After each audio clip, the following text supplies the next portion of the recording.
Just confirming that I'm clearly audible. Yes, loud and clear. Okay.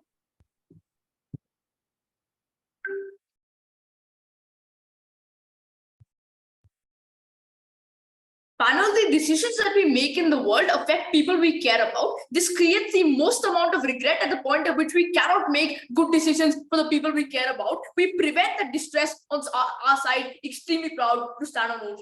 Two arguments coming from OG in my speech, right? Firstly, on how we maximize happiness in the first place. Second, on how decisions that are made in life and in this person's life are much better on our side.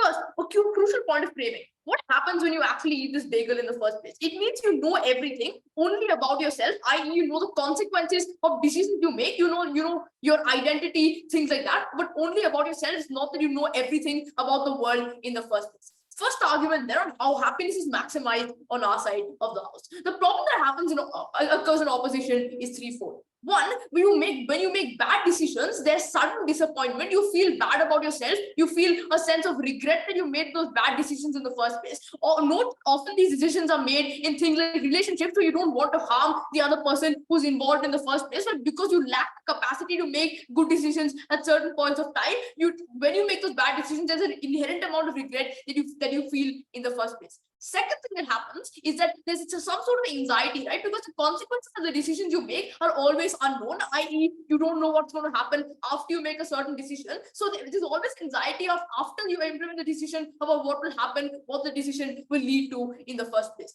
The harms of this are twofold. One, you're unhappy about decisions, which means there's a low satisfaction rate and there's a low sort of fulfillment that occurs in life because you're unhappy about certain decisions that you make. We'll prove to you how you're structurally incapable of making all good decisions in life. But second, there's always some sort of anxiety and stress, which means you're never mentally at peace, which affects your mental health in general. How do we solve this? We solve this with two things. One, there's no regret or disappointment on our side of the house through two measures. One, you prevent bad decisions, right? You know the consequences of making a certain decision, so you try your best to stop that making that decision in the first place. Second, even if you cannot stop making the decision in the first place, you at least make peace with your bad decisions because you know that you do not have the capacity to reverse those decisions in the first place. You are incapable of making another decision or making another choice in the first place. You make peace with it because you know you've tried your best, but nothing's going to work in the first place.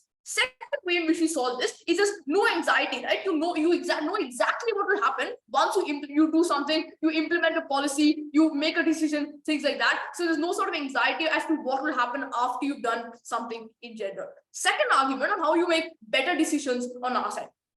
I think the problem that exists inside opposition is twofold. One, you're sometimes incapable of thinking properly, right? You're sometimes incapable of going through every series of logic, considering every single thing, every single factor that exists, which means the decisions that you make sometimes are not well considered enough or well considered to the maximum possible extent, which means you cannot possibly know all the consequences of a decision that exists. But second, note that the actions have different consequences due to random arbitrary factors, right? Even if you study perfectly for a test, maybe on that day you're feeling a little sick, maybe that day your stomach was aching, you can calculate that from before. Hence the actions or the hard work that you put in may not always result in the consequences you want. This means that you cannot always make the best decisions for yourself in all situations, right? I think it's also extremely important. Note that the average man has good intentions for two reasons. One, he lives in a society, he has pragmatic institutions that exist. You want to uplift other people, you want to help other people.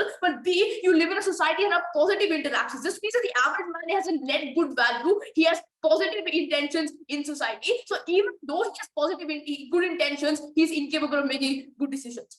Why is this harmful? It's harmful for two reasons. One, your decisions that you make are necessarily harmful because you're incapable of making good decisions. But two, you spoil the relationships and you hurt people you didn't want to hurt in the first place. How do we solve this? We solve this by you know the consequence of decisions you make, right? At the point at which we prove to you that the average man does have good intentions, you make good choices, which means A, the decisions you make are much better and it impacts society in a much better way. But B, the relationships that you have are much better. You don't harm people you didn't want to have in the first place. What do I prove to you in this speech? One, the utility that we get is maximum, i.e. the benefit that society gets on our side is maximum, which is extremely important because society at large, or we get large scale benefits on our side. But B, know that happiness and fulfillment on our side is much greater, which is recognized as the purpose of life, and the point at which we prove to you that happiness and fulfillment is much greater. We already win this debate, both sides.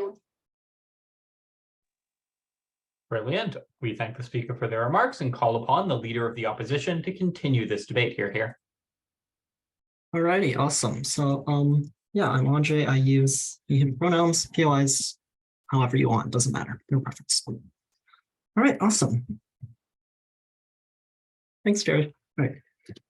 Panel on open in government makes a big assumption here that because you have this information, you're able to make good decisions. We're going to take this down.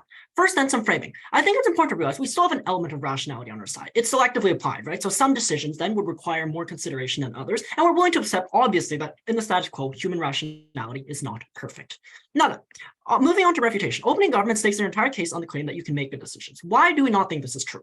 Humans have a limited capacity to process information. Our brains are very much like computers. Now imagine this. You have a computer, you plug a USB device into it, the everything bagel, and now it has all the information about it. What happens to this computer when you try to run a program that the computer was not designed for? Well, it's very simple. The computer crashes. In the human brain, we have all this information, and then what happens? How do you process it? Like at the most intuitive level, can you imagine knowing everything about yourself? How would you even begin to come to cope with this information? And with every single decision you make, you have no choice but to consider every possible outcome. And there's two reasons for this. First off, because it's in your brain, and it's kind of just hard to ignore the things you know. But second, you have a what-if mentality. Whereas you feel like, if you have access to this information, what happens if you don't use it? The result is then you have total information overload. This messes with your brain to the extent that it becomes impossible to make to actually make good choices because there's just so much going on in there. It's too much information for your brain. At best, we say your ability for rational thought is limited. At worst, we say you go totally insane. Now then, the OG also talks about regret. We think that, regret becomes worse on our side because people know they have this thing, but because, there's all this information overload, they struggle to actually process all this information because crucially, nothing in the info side says that the brain bagel is going to change the outcome of your brain. It doesn't say that it's going to change your mental capacity. All it says, it's going to give you this information. What you do with this information, it just gives you this information. Okay, so now then, moving on to constructive. A couple points here. The first about why this information would overwhelm. You know how you die. You know that every outcome you make, you know exactly what's going to happen. A couple problems with this. Most paths tend to have some negative elements and some positive elements, right? But people tend to, even the best path is going to have negative elements. But the thing is, people tend to focus more on negative things than positive things. This is evolutionary conditioning, right? A primitive person on the savannah, they had to register threats. If you missed a flock of berries, a good thing, well, whatever. But if you missed a lion behind you, a risk, you'd be dead. So the result is you are more likely to lean towards, negative things to focus on this. And because you are the only person who has access to everything bagel, presumably, that means, or very few people presumably have access to it, that means nobody can relate to these experiences, or nobody, even if you really try to describe it, nobody can truly understand your mental state. You are all alone. You feel isolated. There's a sense of existential dread, like there's no good outcome. Because recall, just because you have access to this information does not make you a rational decision maker. Next thing then, about how it takes away from the part of the human experience. We think that a big part of the human experience is uncertainty. If I am playing a video game and I already know how things are going to turn out, what is the excitement in playing the video game? Part of life involves finding fulfillment in the unknown. The range of human emotions, things like anticipation, things like nervousness, things like shock, things like surprise are part of what it means to be human. If I knew the outcome of this debate round, why would I even bother debating in it? At some point, a lot of life just becomes meaningless and futile if we know exactly what is going to happen at every single level. Now then, the last big point then, on interpersonal relationships. We think that people's lives are intertwined. For example, if I know about my life, by extension, I will also know about the lives of other people. If I know who my future spouse is, well, then I also know that that future spouse is then going to marry me. What this means is I will try so hard to convince other people to make moves that lead to better outcomes, either for me or for us, so me and the other person as a unit or whatever. The problem is people don't like being bossed around. They're probably not going to listen to, right? It is very difficult. Like if I walked up to you and be like, oh, hey, buddy, I just ate this bagel that, means that I now know the future. What are you going to do? You're going to look at me like I'm insane. The amount of, it takes a lot of repeated confirmations of me being correct in order for you to come to trust me. That takes a lot of time. And in the process, they're going to look at you like you're totally insane. You're going to be like to them, you have to do this, you have to do this, and they're going to look at you. What is the result then? You try to convince them anyways, people get annoyed, people begin to fall away, you begin to lose your interpersonal relationships. I think there's just kind of an extraneous point of weighing here on why we value mental health. We think that physical experiences are important insofar as they only matter insofar as they cause mental changes, right? Like if someone is unable to feel pain and then you inflict pain on them, they do not really care. We only care about physical things to the extent that impacts people's mental health and people's brains. And what we've told you repeatedly is that it totally messes up with the way our brains are, because our brains are not designed or evolved or whatever to process this amount of information. That is not how our society is set up either. So not only do you personally become like you feel awful, you become a societal misfit. You don't get along with people, and nobody can relate to your experience because you can describe it all you want, but can you imagine knowing everything in the world, right, as just this random person? Even if someone describes it to an intricate detail, you probably can't. You're isolated, you're all alone, you go mentally insane. We are proud to oppose. Brilliant. I thank the speaker for their remarks and call upon the Deputy Prime Minister to continue this debate. Here. But I just have like 10 seconds to organize meetings. Yep, Perfect. Thank you.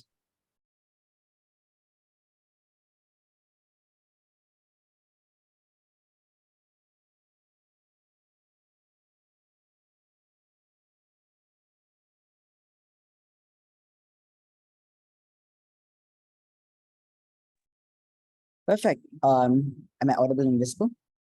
Yep, loud and clear. Awesome. I have my time already. Just to clarify again, preferred pronouns he/him and verbal POIs, please. I won't see the chat. I'll begin my speech in 3, 2, 1.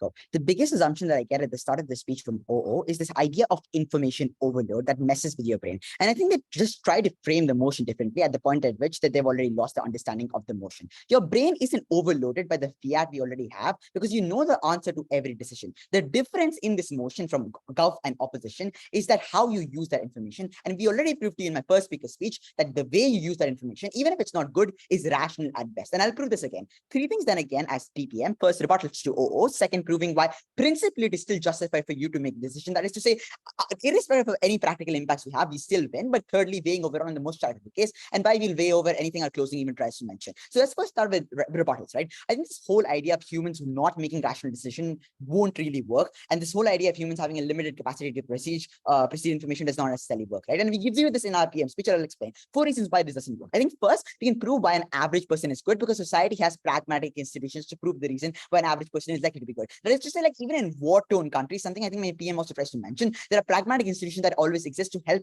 save humanity, to help humanity in general, which proves that society generally has a good idea of humanity in nature, right? But secondly, society has a lot of positive interactions. Third, there are values built in society that make you want to be good. And fourth, the cultural relativism that you're brought up in, the things that you're taught in your childhood, like the things that parents teach you are like kindness for others, be good to others, values that you inherently know to make a rational decision. And you've been so internalizing these kind of things and values inside yourself that you're likely to make the most rational decision that is there, even if it's not the most best decision that exists, even if it's not helping most of the world. And nobody's going to give like charity, even if like there's a decision that makes you give like charity to 100 billion people versus you like giving charity to one person. I think even if you take the decision where you give charity to one person, that is still best, because even if it's not the best decision out of all the decisions, at least it is still rational. You're not going to take a decision where it hurts someone else because of the reasons I just provided to you, where you're likely to be good anyways. Even if it's not good, even if it's not the best decision, it's still rational, and that's what matters the most in this debate. No, thank you right now. But second, on this idea of negative elements, right? People tend to focus on negative things. I think I proved this wrong, and I proved to you like people are likely to be good and rational. But secondly, even if they focus on negative things, we think it is likely that it's likely to be good for you, but it's not going to be bad for others. I just say,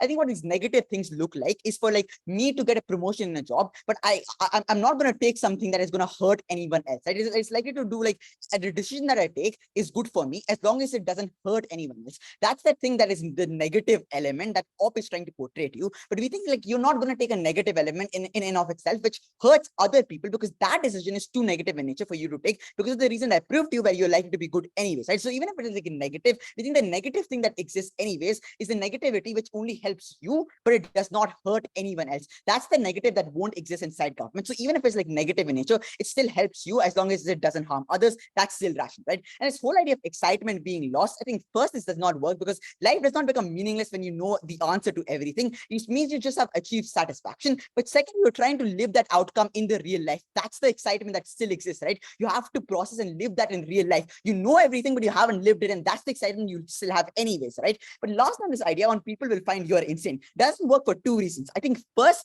I don't think like that will even work because we proved to you that the answer to every decision is still like known to you. So you'll still make the best decision. You won't force a decision to anyone. And just because the fiat we have, you're not likely to make yourself like look that you already have this, you know this information and make every person aware that you already know about this because you want to normalize this anyways, right? So people will not find out you're insane. But secondly, I think on the same point that you want to normalize this, that you already know these decisions, but you don't want everyone to know because you don't want this to inherently affect your decision anyways. And you don't want any person you know next door to know that you have eaten a bagel that tells you the secrets of the universe because you don't want any other person to affect your decision. You don't want any other person to affect the pathway that you have to get the best outcome possible, which is why you're likely to be someone who's not likely to force others and you're likely to normalize into the society, to act like the way you were before and act in a certain way that at least does not make people think that you're insane. Now, coming to the argument why it's principally better, two reasons why. I think first, this person is principally justified to make decision because of the birth lottery, in which like they've been put in a power, in which they've been put in a place where they've been born,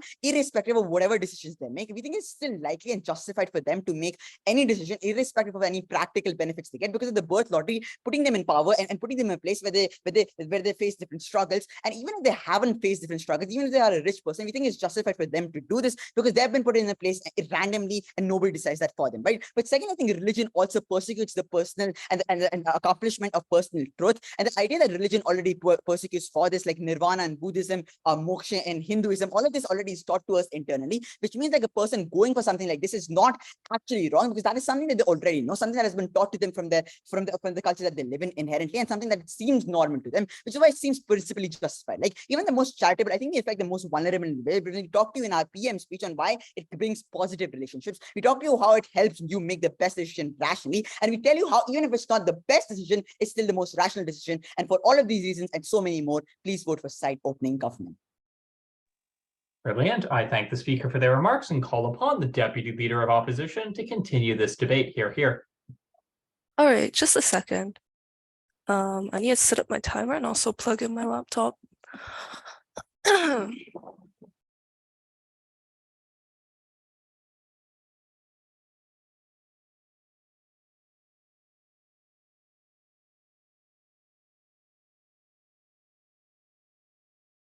Okay, awesome.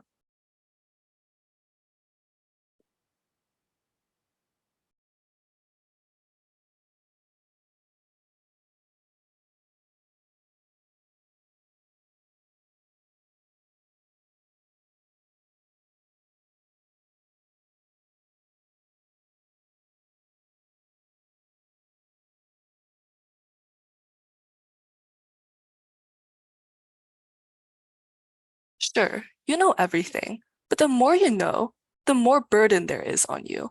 I feel like there will certainly be a massive mental burden on you because not only do you know everything about yourself. I think that this will lead to perhaps better decision making, but it will lead to overall greater mental distress. And I think that if you want to argue for decision making, I would point out that the whole purpose of better decision making is to improve your own life. And I would argue that if you're experiencing such great mental distress that you cannot enjoy your own life, then I think arguing over better decision making is rather moot. Two themes. First, I want to discuss individual fulfillment. And second, I want to talk about interpersonal relationships, so wider fulfillment. On individual fulfillment then, I want to firstly talk about mental distress because I think this is the biggest push that comes out of Andre. I firstly want to mitigate though the point on better decision making further. 2 points here. Firstly, I think Andre proves to you sufficiently that you can still make good decisions. Even if you don't have all information, you can make decisions based on the information you do know. Secondly, you do not have the time or mental capacity to observe every single one of your decisions, i.e., you're not going to consult your wealth of knowledge to observe what you should have for breakfast or what you should say while talking to a friend. And why is this important? Because some decisions will appear to have a bad outcome, but there is a phenomenon known as the butterfly effect, which is to say a certain decision will lead to other decisions, which will lead to more and more outcomes down the road that you won't know immediately. But the result, if the result is ultimately a good thing, even though it appears to have a bad outcome, I'd say that's worth pursuing making these decisions. But the problem here is you probably won't observe all of these different outcomes that follow one another, because that would be far too much to observe. Conversely, some decisions that appear to have small impacts may actually have large ones, but you won't observe the impacts of these decisions because you believe them to be small and you are complacent in the knowledge that you know everything. If OG tries to refute this by arguing, oh, no, you will observe every one of your decisions carefully. You do know everything already. You know the outcomes of everything. This will likely exacerbate the mental distress you feel because you will constantly be observing your decisions. You will have no freedom. I think this is arguably worse than just making a bad decision here and again. You will feel constantly paranoid. You will be constantly monitoring your own behavior. You will never feel free. I'll take the POI. When you inherently know the answer to every possible decision, give you the best options, and you actually live a great life, doesn't this inherently reduce the mental distress you had living your life as a probability of the unknown in your comparative? I'll later explain why actually the unknown can be equally fulfilling to an individual, but I'd like to point out that, first of all, I already explained why you are still capable of making bad decisions, especially once years have passed, you grow complacent, you're tired of constantly knowing everything, constantly checking for the outcomes of your decisions. I think at some point people will get tired. But I think furthermore, I would argue that sometimes like consequences are just inevitable. Like you can't control the decisions that other people make, and other people's decisions will also affect you. So what is the result of this? The result of this is you will just see like future outcomes and future things that are happening to you that you have no control over. You have no control over whether or not like these will be good or bad outcomes. I think that is quite mentally distressing. And sure, perhaps you may have some anxiety over the future, but I think if you don't have like knowledge about everything, but I think that I'm willing to like bite the bullet of this anxiety if it means I can find fulfillment in other areas of life. And I'd point out that part of the enjoyment we derive from life is about not knowing what's going to happen. OG argues, oh no, this just means you have achieved satisfaction. Look, if you're constantly happy, happy just feels neutral. It's your new baseline. You don't feel happiness because there's nothing to compare that happiness to. You're numb to everything.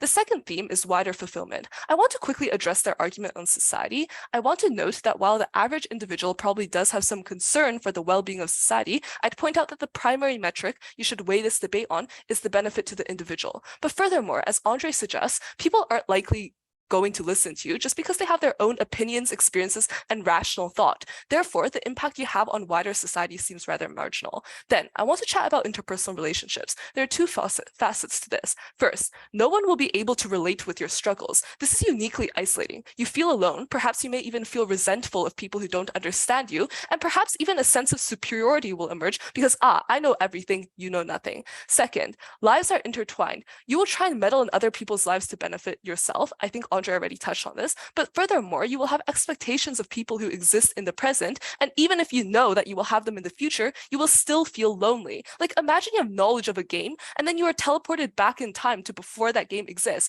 Oh no, you are obviously going to feel unfulfilled and sad because you can't play that game anymore. Like if I knew of a concept of League of Legends, but I was teleported back 20 years when I didn't have League of Legends, obviously I'd constantly be craving it. I'd constantly be pretty upset that I don't have it. So I think overall, you would just constantly be paranoid. You would constantly experience like a feeling of longing. And I think that's just not a good way to live. So proud to oppose. Brilliant. I thank the speaker for their remarks and call upon the member of government to open up the back half of this debate. Hear, hear. The PYs in chat, please.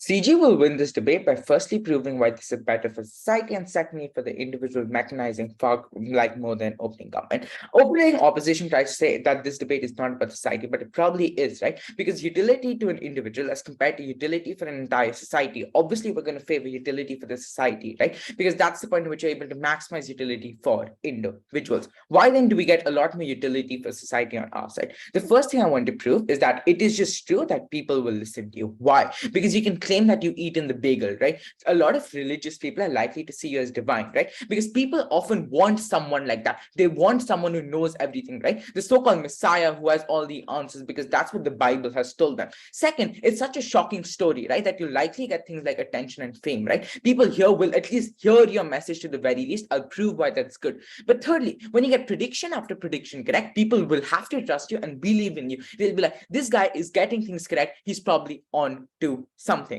Secondly, then, why do you have an incentive to spread all your knowledge? The first is to say there's just a basic human instinct to share things. Like if it is true, like opening opposition says that like this knowledge eats you up from the inside, then you probably want to share it with others, right? But secondly, just in general, it's really difficult to keep things to yourself, right? But secondly, I'm going to prove later on why this just gets you a lot of fame, which means you are likely to spread this knowledge. Why then is just this so good? And this goes like far beyond what OG said that, oh, you make good decisions and spread those good decisions to people, right? I think what this means is that you as an individual gain unlimited knowledge, which you can now spread to people, your community. What does this look like? The first is just to say knowledge about the universe in general, right? Is there a purpose to my life? Why was I created? How should I live my life, right? These are all answers which are deeply personal, but you can also answer it for wider society. Why? Because like if you ask what is the purpose of my life, that's likely to be the same as what is the purpose for other people's life, insofar as everybody shares the same common humanity, right? But then also you can answer questions like, is God even real, right? Because if God is real for me, then God must be real for everybody else as well, right? Why is this so good? Number one, principally, this is just a good because we think that individuals should have information about the world in which they inhabit in order to make more informed choices.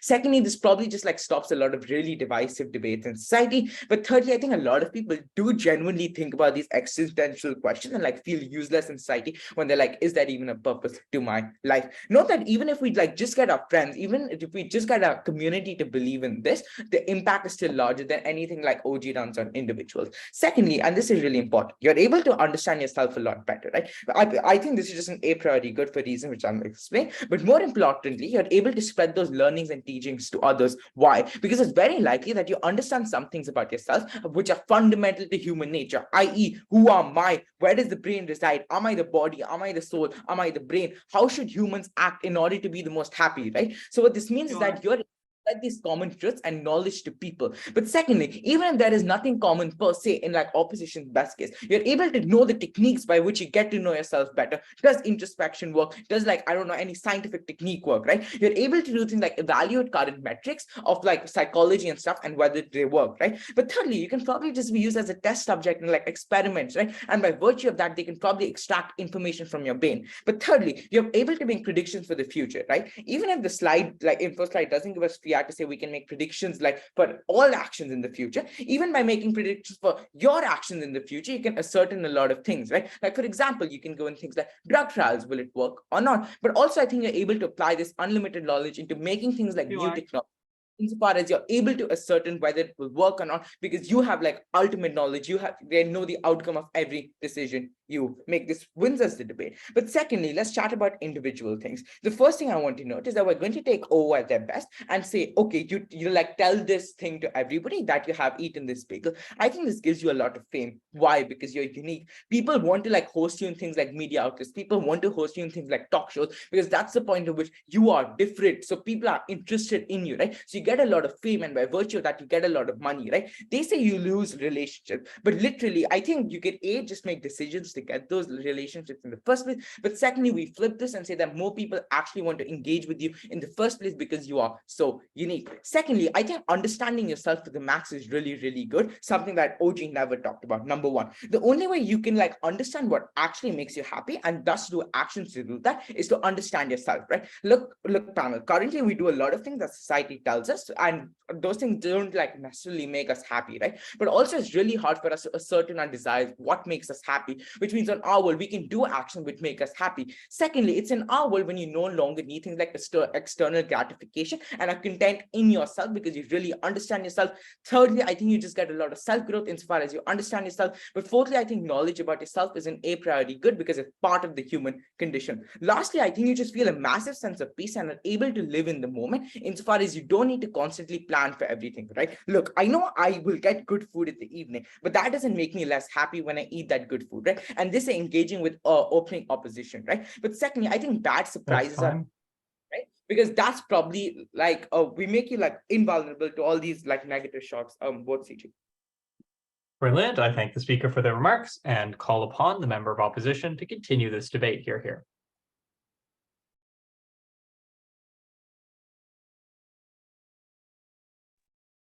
Okay.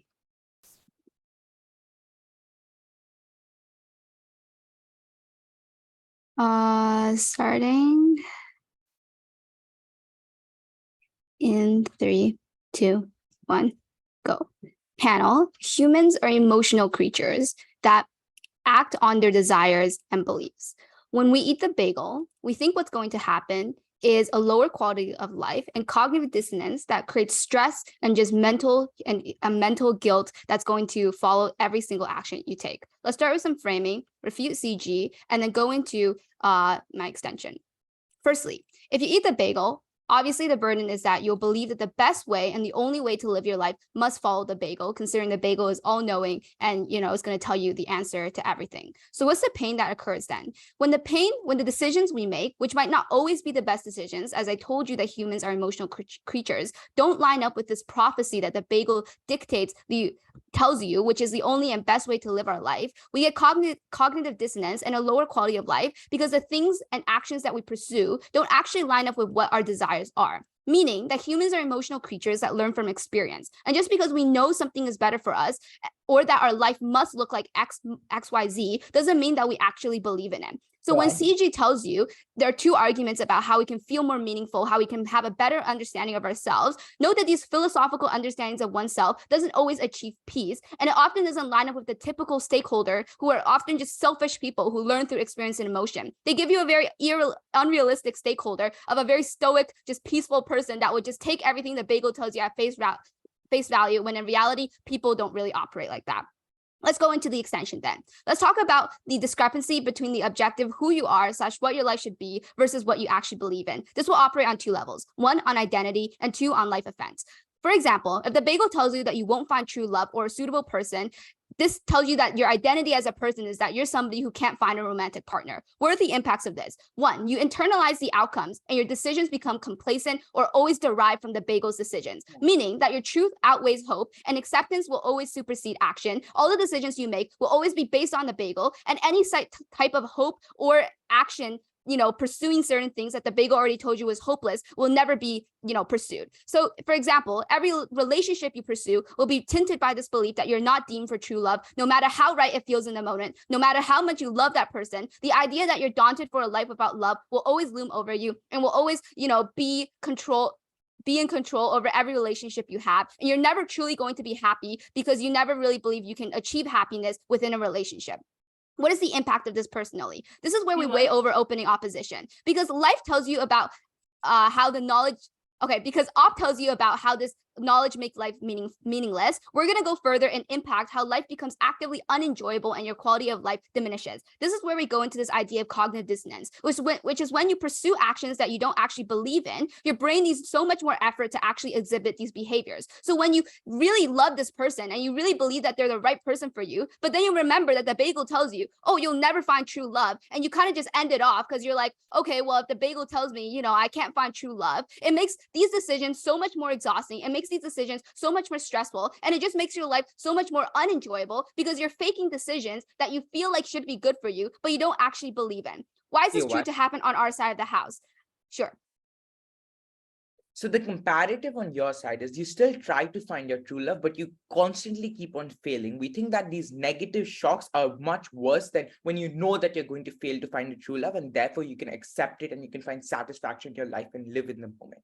Yeah, we'll talk about it right now. Why is this true to happen on our side of the house? Because the ability to believe in decisions you make are based off experience. So firsthand experience that makes you feel things and learn things from your experience.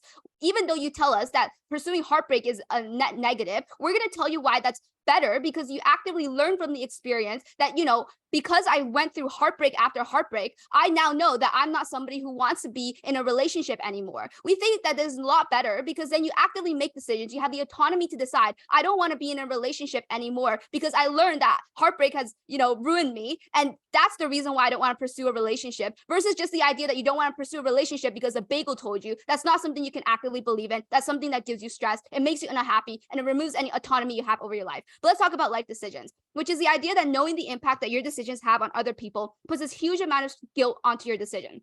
This is where we frame out OG, because decisions are never black and white, never good or bad. When they give you impacts of better personal decisions and better societal impacts, note that there will always be nuances to these decisions. Knowing that one man's decision might distract from another, the world is always interacting. So many of their cases of having societal impacts are already mitigated. But even if we take their case at the best, we say that when you have your own desires, or when you realize that you have a moral obligation to take on, decisions that give back to the world, we say that creates immense guilt and immense stress of making the decisions that you do, even if they are, in your own desire, and even if they are going to pursue your own happiness. We tell you at the end of the day, your own happiness is the most important, your own high quality of life. Side government doesn't pursue this. We're very proud to propose.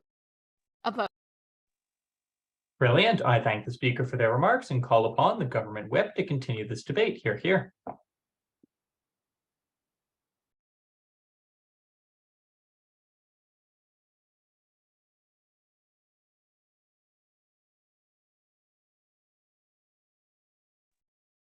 Yeah, can I confirm that I'm both audible and visible? Yep, loud and clear. Starting my speech in 3, 2, 1. Panel, in my speech, I'll be doing 3 things. Firstly, I'll be rebutting opening opposition, then moving on to closing, and lastly, showing you why we way over our opening team. Okay, so let's start with opening. What framing do we get from them? We get this idea that, look, humans still can't make good decisions because they lack the ability to process all of this information, and you can't cope with it, so you go insane. We don't think they really understand the motion, right? Because at the point at which you literally know all the secrets of the universe and the outcome to every choice, we think that itself implies that this person is processing the information because you know all of these different secrets of the universe, you have these abilities. We don't see why you still just can't process it. We think that if you're given all of these things where you know all the outcomes, it is natural that you can process it, and that's implied. But even then, they know the secrets of how to understand life. So as opposed to what they say, you are able to make good informed decisions and not go completely insane. But even if you don't buy this, we still think that they themselves have this problem in their world, because even without all this information, you still have a lot of what ifs in life. So if you have different options, you will always overthink. You still have things like stress and a personal dilemma going on.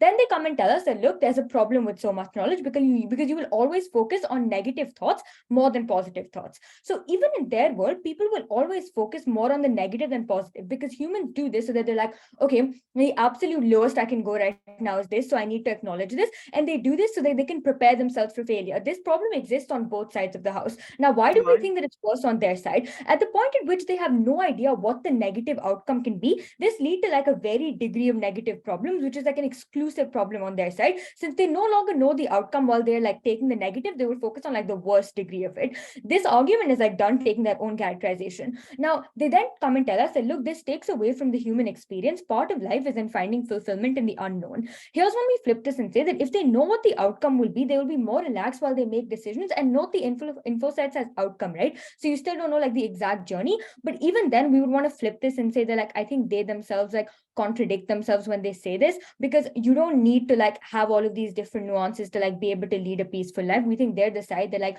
adds more hecticness to the life. But also then they tell us that, look, we get the idea that, look, you people, then they come and tell us that people are going to be craving things that they don't have, say 10 years down the line, you're able to see that there are flying cars. You also want this. Panel, firstly, we don't see why this is a bad thing, right? Because now you're more likely to be incentivized to innovate, because it's basic human instinct to crave things that are not there. but at times this craving leads to actual action. This will make people think that the unimaginable is possible. So like the very principle of innovation is what will make society better. So we don't see why this is something that's necessarily bad. But then they go on to tell us about like interpersonal relationships and how this is going to make relationships amongst people worse. I think some have already talked about this a lot, right? The more correct decisions you make, people are going to realize that you know the outcomes and that you know like people's destiny, so you're more likely to get fame. So if anything, we think this benefits other individuals because you're able to help them by showing them what their future is. So more people are like engaging with you. And lastly, they talk about how this is like a massive mental burden. This is where we just disagree with the framing. You know the secrets of the universe. You can live in the moment and you don't have to constantly wonder about your future.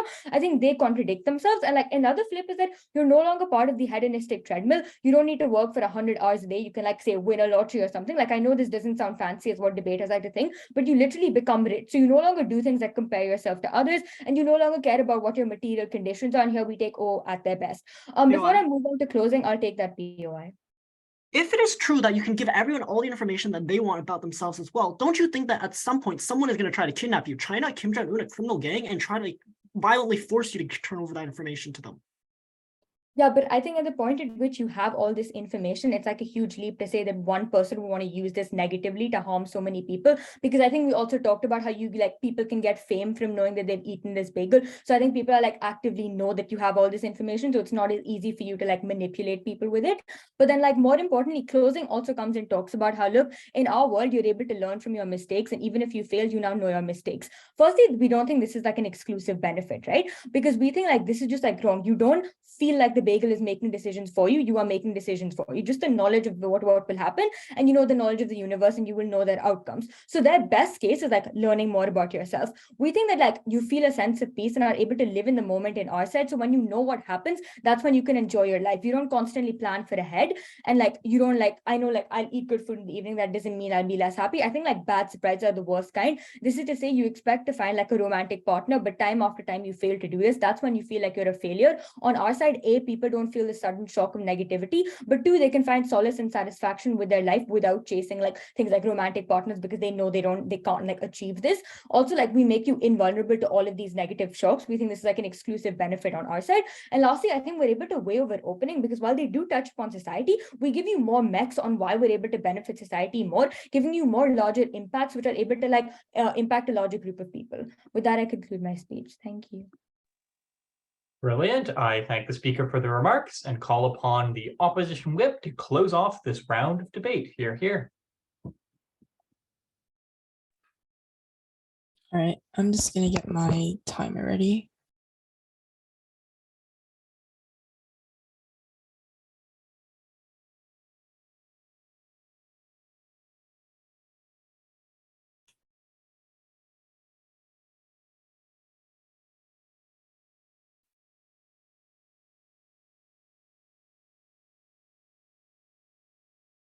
Panel, government loses this debate because they fail to consider the fact that every decision comes with nuance, that there's always pushback in every decision you make, that every action has an equal and opposite reaction. And for that reason, we're incredibly proud to oppose. Okay, two major things in my speech.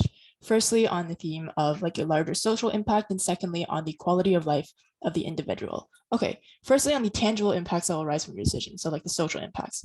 OG basically tells you that you're able to make better decisions for yourself and your peers. I think Joy already largely takes this down when she tells you that decisions are never black and white, which means that every decision you make that tries to benefit you or someone else necessarily means that someone else is losing out on a similar opportunity, someone else is suffering to some degree, someone else is going to be hurt, right? There's never any purely good or bad or like good or bad decision. We think OG largely falls on this front. We think you're going to like experience a lot of mental turmoil because of the fact that there's so many factors to consider, and because of the fact that there's also always going to be negative harm that arises from your decision. But secondly, what does CG tell us then? CG basically tells you that you're going to become a messiah with the power of the bagel, and that through the power, you're able to help a bunch of people because now you know exactly what's going to happen. You know the secrets to life. Okay, the issue with this point is that it's unclear exactly what these macro social impacts are going to look like, right? They tell you you're going to be able to answer age-old like existential questions, but But the fact of the matter is, does knowing these answers actually actually make you happier? Does it actually give you peace, right? Because if the answer isn't something utopian, something that truly sounds like it will it has a happy ending, chances are it's still going to make you miserable. Chances are you're still not going to be happy, even though you know about it, Why? right? Sure, I'll take your point. Even if these decisions make like people sad in like the society level, we have a principal obligation to give them as much knowledge of the world as possible. Sure, we have a principled obligation, but it is this exact principal obligation that we think puts so much mental stress on the person. Because if you're going to concede the fact that there's going to be inherent, or like there's necessarily going to be negative harms that comes from you sharing your knowledge, we think it's a lot of burden to place on a single individual who just wanted to enjoy a bagel by saying that now they're in charge of not only everyone's like intrinsic knowledge, but also everyone's well-being, now that they're aware of the fact that this knowledge can be incredibly damaging to people, right? So even if you are able to make large societal changes and better decision for society, in CG's best case scenario, we think it's still principally unethical to expect a single individual to be the key to massive social change and sacrifice their time, resources, happiness, all of that to enact this social change, which at the end of the day, we never got to see what that would actually look like and whether or not that would be like necessarily revolutionary. Okay. Secondly, on the theme of the quality of life of the individual. And I think this is the most important theme in this debate, right? Because I think it's just like principally unjust to expect a single person to be a social battering ram, to take on the burden of all the knowledge in the world, but also the well-being of every person in the world, like CG tries to say, and that now they have to be on the side that they're obligated to tell these people these things that may even make them miserable, right? We think that it's the most important actor in this debate because it's the only stakeholder that is necessarily affected by the motion, but also the stakeholder that is affected to the greatest degree. OG never contends with the mental baggage that actually comes with knowing everything, so they fall like in terms of this theme. But secondly, on CG, basically the only thing they gave us two things. Firstly, that you're going to be famous and respected, but it's unclear why this is desired. We think a lot of the times being thrown into the spotlight can be incredibly damaging, right? If you try to help people, you're probably helping people and protecting people from the harm of other people. People who you thwarted might become vengeful. People will want to know your secret. Even if you accept the fact you buy into this their mech that people will accept the fact that you do have powers, no one will ever believe that it came from a bagel. You will probably be harassed about where it truly came from. You'll be harassed as to whether or not there are more bagels. People will find a way to frame to call you a fraud because of the fact that every action will come with a negative like side effect, even though you claim to have good intentions. But secondly, they say that you can prepare for the worst, that you no longer have anxiety. And this is, we think, is the biggest clash between our and CG's cases. They say you're more relaxed when you make a decision. But at the end of the day, we think this is just fundamentally and empirically untrue, right? We think it's better to live without the looming threat of like something terrible happening or being permanently aware of all the negatives of your actions and just be like looming over your head at all times, right? Just because you know what's going to happen doesn't mean you become at peace with it. And Joy was the only person who gave you some nuanced characterization as to why this is true, right? Because she told you that's an inherent quality of humans, right? Even if you do experience bad things on our side of the house, we think, first of all, it's easier to accept the truth when you have this perception of autonomy, when you see the outcome with your own two eyes, as opposed to being told by a bagel. We think we releases that mental stress. But secondly, we think these bad experiences add to human life, right? You find communities who can empathize with what you've gone through. You can help other people who go through what you've gone through in the future, things like that, right? How do we differentiate from our opening half? OO basically told you that life will become meaningless, you'll become jaded. We go way beyond that. We told you that life will become actively unbearable, not just because there's novelty has intrinsic work in life, not just because you have information overload, but because there are actual tangible emotional harms that make life unbearable. On that basis, we're proud to oppose.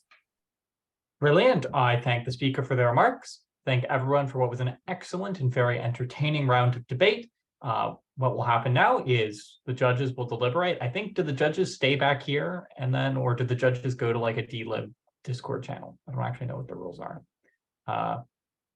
But anyway, we'll announce the results of the grand final in the GA, I believe. So stick around for that.